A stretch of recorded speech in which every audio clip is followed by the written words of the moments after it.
The timing belt off. I think I already said that already. I'm not sure. But yeah, crank sprocket's off. The little black cover in the back's off. That's pretty much it there. Let's see. Yeah, that's pretty much it there. So, last thing for me to do is pull the head off and see what's going on up under there. See what we're dealing with. So, probably, some people are probably like, what the hell is he working on this Honda motor for? Like, his screen name says Law 4 G63T. Shouldn't he be just messing with those? Nah. Like I said, I'm not a Honda guy. I'm not a DSM guy. I'm just a guy that just likes working on tinkering with this stuff. You know, I wouldn't put a invisible boundary on what I can work on. You know, it's probably good to be diverse on everything. Like I said, I wouldn't do this. I don't think this is more of a hobby. I wouldn't do this for a job because I don't like dealing with people. Sometimes people are just idiots. So I just do this for fun. But yeah, if you're ever wondering, I'm not a DSM guy. I'm not a Honda guy. I'm not a Toyota guy. I'm not any of that. I'm just like doing this at the moment for fun. You know. So that's that. I gotta pull all these little sensors, you know, the oil pressures, all that shit off. But I ain't worried about that. I'm making concerned maybe pull the head off. I don't know if I'm gonna do that if I don't break a socket. I'll have to get on those better ones, but we'll see what happens. Yeah, that's that. Oh yeah, in this motor, I mean, this motor had, do believe all four spark plugs were stuck in the head.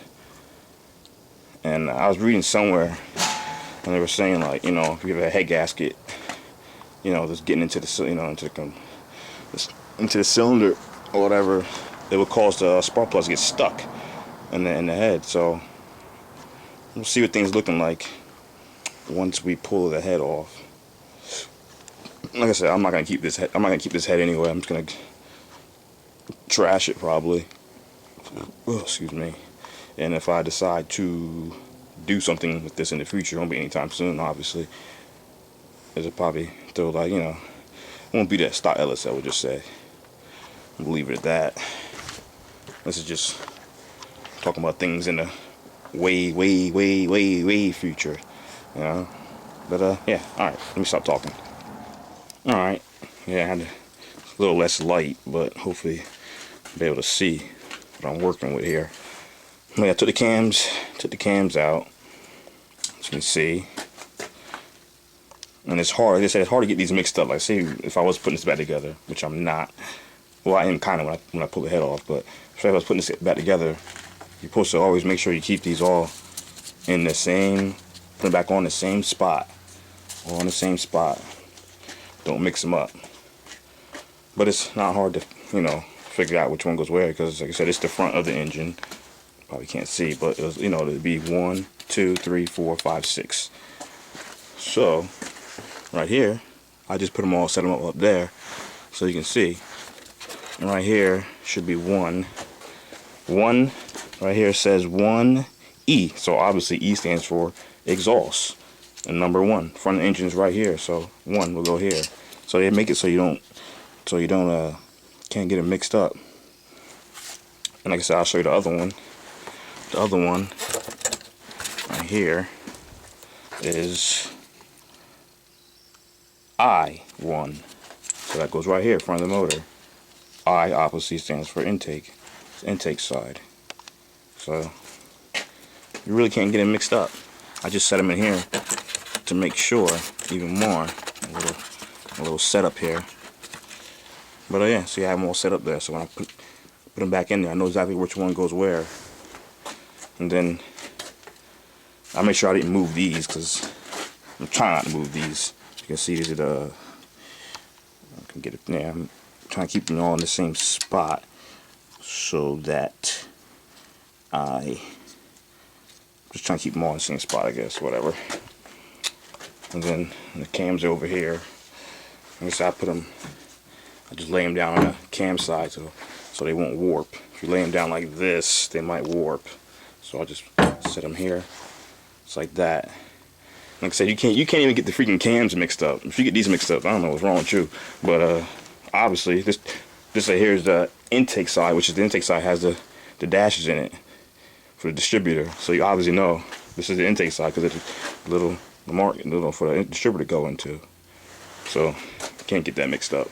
That's the intake. This is the exhaust. Like I said, there's no marks for the distributor. So there's no way of getting those mixed up. And like I said, if I was putting them over together, I wouldn't be doing it in these conditions. You gotta make sure everything's freaking like clean.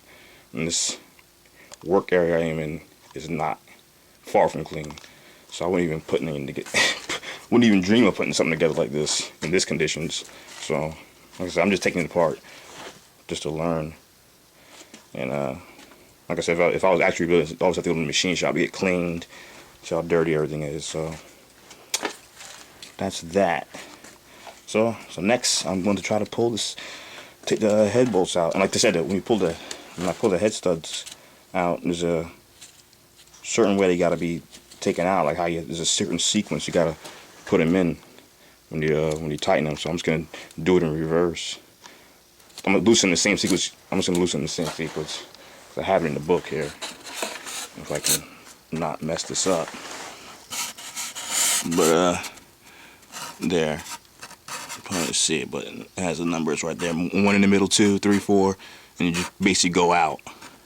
So if you're putting this together, make sure you follow that sequence. I'm not putting this together. I'm just disassembling. So maybe we'll see today what we're looking like under here, because apparently there's a head gasket problem. So we'll see what happens when we pull the head off.